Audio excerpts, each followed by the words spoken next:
Shalom, salam sejahtera bagi Bapak Ibu, Saudara-saudara, anak-anak yang dikasihi oleh Tuhan Yesus Kristus. Jumpa kembali bersama saya, Pendeta Eka, di dalam renungan firman Tuhan pada hari ini, hari Senin 20 Februari 2023. Sukacita dan damai sejahtera dari Tuhan Yesus kiranya menyertai hidup kita sekalian. Puji nama Tuhan. Sampai pada pembacaan firman Tuhan hari ini, kitab Yeskiel pasal 29. Kiranya firman Tuhan memberkati kita. Baik, sebelum kita akan merenungkan bagian firman Tuhan hari ini, mari kita akan berdoa. Tuhan Allah Bapa di surga, di dalam nama Tuhan Yesus, kami datang kepada Tuhan mengucapkan syukur terima kasih buat kasih pemeliharaan Tuhan yang sungguh nyata kami alami dari hari ke hari. Biarlah semua itu menjadikan kami semakin kenal pribadi Tuhan. Dan kami juga mau terus memperdengarkan firman Tuhan. Telinga dan hati kami diperdengarkan Kau yang mampukan untuk kami dapat memahaminya, serta Tuhan juga menolong untuk kami dapat menggenapinya. Terima kasih Bapa, terpujilah namamu, demi nama Tuhan Yesus kami berdoa. Haleluya, amin. Yeskiel pasal 29 ayat 1 sampai yang ke-16. Saya akan bacakan bagi Bapak Ibu Saudara, anak-anak sekalian. Pada tahun ke-10 dalam bulan yang ke-10, pada tanggal 12 bulan itu datanglah firman Tuhan kepadaku. Hai anak manusia, tunjukkanlah mukamu kepada Fir'aun Raja Mesir dan bernubuatlah melawan dia dan melawan seluruh Mesir.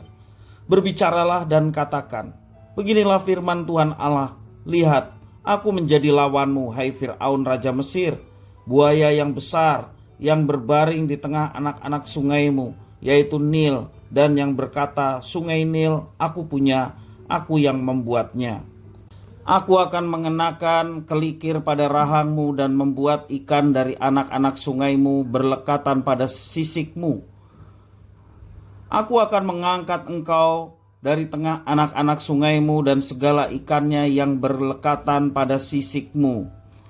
Dan aku akan melemparkan engkau ke padang gurun, ya, engkau dengan segala ikan anak-anak sungaimu. Engkau akan jatuh di padang dan tidak akan dipungut atau dikubur. Aku memberikan engkau menjadi makanan binatang-binatang liar dan burung-burung di udara. Dan semua penduduk Mesir akan mengetahui bahwa akulah Tuhan, oleh karena engkau ibarat tongkat bambu bagi kaum Israel. Pada saat mereka memegang engkau dengan tangan, engkau patah terkulai dan engkau melukai bahu mereka semua. Dan waktu mereka bertopang padamu, engkau patah dan engkau membuat mereka semua terhuyung-huyung. Oleh sebab itu beginilah firman Tuhan Allah, sungguh aku mendatangkan pedang atasmu dan melenyapkan manusia dan binatang daripadamu. Sehingga tanah Mesir akan menjadi sunyi sepi dan menjadi reruntuhan. Dan mereka akan mengetahui bahwa akulah Tuhan. Oleh karena engkau berkata, sungai Nil aku punya, aku yang membuatnya, maka sungguh aku menjadi lawanmu dan lawan anak-anak sungaimu, dan aku akan membuat tanah Mesir menjadi reruntuhan dan menjadi sunyi sepi, mulai dari Migdol sampai ke Siene, bahkan sampai perbatasan tanah Ethiopia. Tidak ada seorang manusia pun akan melintasinya, bahkan seekor binatang pun tidak, dan tanah itu tidak akan didiami selama 40 tahun. Aku akan membuat tanah Mesir menjadi sunyi sepi di tengah negeri-negeri yang sudah dimusnahkan, dan kota-kotanya akan menjadi sunyi sepi di tengah kota-kota yang diruntuhkan selama 40 tahun.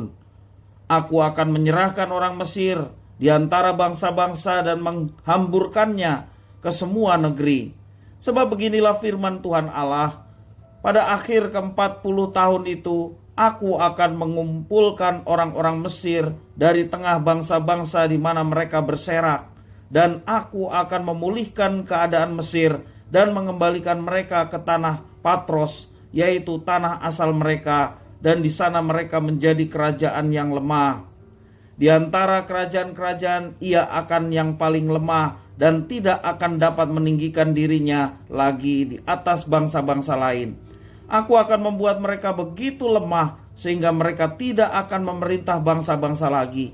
Dan lagi kaum Israel, mereka tidak lagi menjadi kepercayaan yang mengingatkan kesalahan Israel. Kalau Israel berpaling pada mereka untuk meminta pertolongan, dan Mesir akan mengetahui bahwa akulah Tuhan Allah. Bapak, Ibu, saudara-saudara yang dikasihi oleh Tuhan Yesus Kristus, seharusnya Tuhan menjadi satu-satunya sandaran bagi kehidupan umatnya.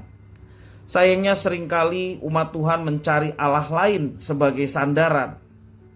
Yehuda mempunyai sejarah kelam karena mereka mencari Allah bangsa-bangsa lain termasuk Mesir. Perbuatan seperti ini membuat Tuhan murka dan ia menghukum umatnya. Selain itu, Tuhan akan menghukum bangsa-bangsa yang menjadi sandaran bagi umat Israel.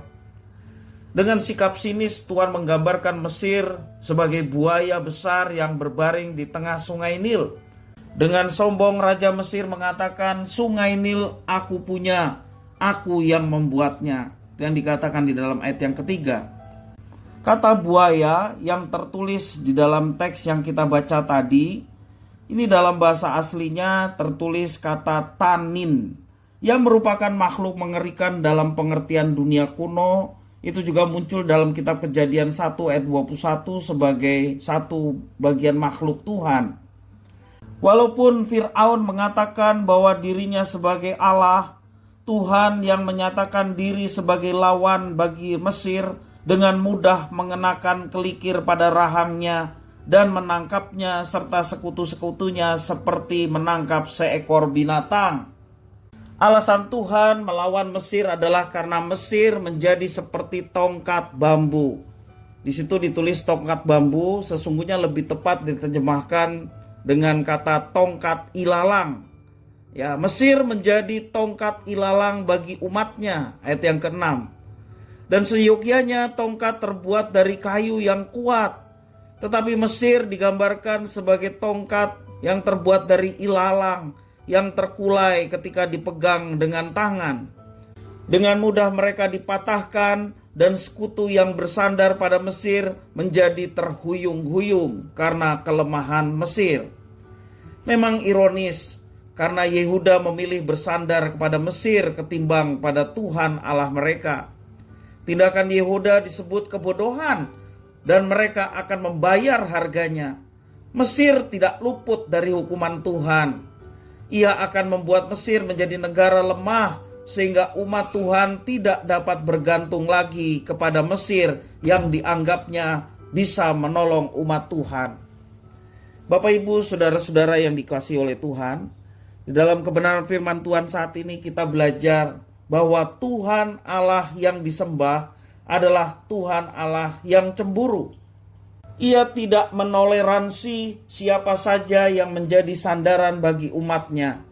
Ini menjadi peringatan bagi kita, umat Allah yang hidup di zaman sekarang, untuk tidak bergantung pada siapapun juga, termasuk yang kita anggap mereka kuat, mereka sanggup menolong kita, bahkan mungkin bergantung pada diri kita sendiri atas segala kemampuan, kepandaian, dan kehebatan kita. Di dalam Yakobus pasal 1 ayat yang 8 mengajarkan kepada kita, sebab orang yang mendua hati tidak akan tenang dalam hidupnya. Jangan kita menyembah Tuhan, tetapi kita juga mendua hati dengan bersandar kepada yang lain. Percaya kepada Tuhan, tetapi juga percaya kepada yang lain. Inilah yang disebut mendua hati, dan hidupnya tidak akan tenang. Diajarkan firman Tuhan, mari kita hanya bersandar dan bergantung kepada Tuhan saja, tidak kepada yang lain. Galatia pasal 6 ayat yang ke-7 juga menjelaskan, jangan sesat, bahwa Allah tidak membiarkan dirinya dipermainkan, karena apa yang ditabur orang, itu juga yang akan dituainya. Jangan kita menjadi sesat, karena Tuhan tidak mau dirinya dipermainkan. Kalau kita sudah mengikat diri dengan Tuhan dalam satu ikatan perjanjian bahwa kita adalah umatnya dan Tuhan adalah penguasa hidup kita, maka kita hanya menyembah Tuhan. Kita hanya mau berpaut dan bersandar kepadanya dan tidak kepada yang lain. Ketika kita bersandar kepada yang lain, sesungguhnya Tuhan dipermainkan oleh diri kita, dan Tuhan tidak berkenan atas dirinya yang dipermainkan. Mari Bapak Ibu Saudara-saudara yang kasih Tuhan, hanya Tuhan yang menjadi tumpuan harapan dan sandaran yang abadi untuk kita hari ini dan selama-lamanya. Kiranya firman Tuhan memberkati kita sekalian. Kita berdoa. Tuhan Allah Bapa di surga, terima kasih atas firman Tuhan. Mampukan kami untuk menjadi pelaku-pelaku firman. Hidup kami hanya bergantung dan bersandar kepada Tuhan, tidak kepada yang lain. Sebab kami tahu ketika kami tidak bergantung kepada Tuhan, membuat sakit hati Tuhan. Dan kami tahu bahwa Engkau Allah yang cemburu. Tuhan tidak berkenan pada setiap orang yang membiarkan Tuhan dipermainkan. Terima kasih ya Tuhan, biarlah Tuhan mengampuni kami ketika kami menjadi golongan yang sering mempermainkan Tuhan atau mendua hati. Biarlah Tuhan mengampuni kami, dan melalui firman hari ini kami boleh dipulihkan dan hanya mau bergantung bersandar kepada Tuhan saja. Mampukan kami untuk menjadi anak-anak-Mu yang menyenangkan hati-Mu. Terima kasih ya Tuhan. Di dalam Yesus Kristus kami berdoa. Haleluya. Amin.